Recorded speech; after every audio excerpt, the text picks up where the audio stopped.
And employers are pushing back hard against being locked into industrial agreements that would set minimum pay and conditions across whole sectors.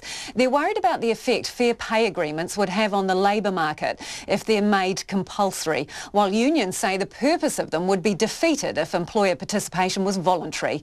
The full recommendations about what those agreements should look like were released today.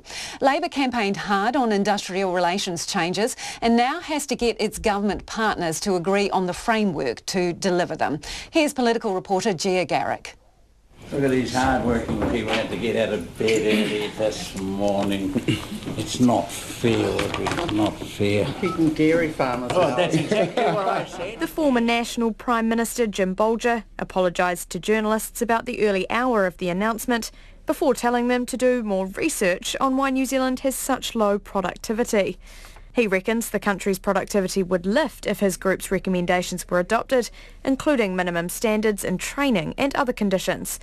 Mr Bolger says employers need to accept that change is inevitable. This is but a small step in looking at the world of work and seeing the changes that are coming down that we, New Zealand, will have to adjust. Fair pay agreements would bring employers and workers together to thrash out minimum pay and standards for whole industries. Mr Bolger's working group has recommended that once the process for such an agreement is triggered by workers, all employers would automatically be included. However, they could then opt out. He says employers shouldn't be scared of the word compulsion because if they're good employers, they probably have acceptable workplace standards already. If we're to avoid what's termed the race to the bottom, then you have to prevent people ducking away from responsibilities. And some employers, unfortunately, will.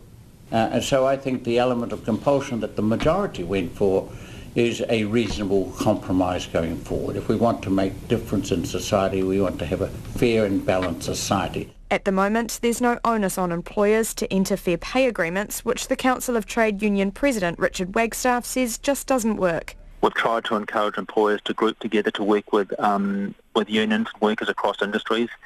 And they're always undercut by the bottom feeders, if you like. And this policy we're trying to develop here is one where bottom feeders can't undermine the majority. And we hope that it does that. Mr Wagstaff says it would be like opting out of the road code.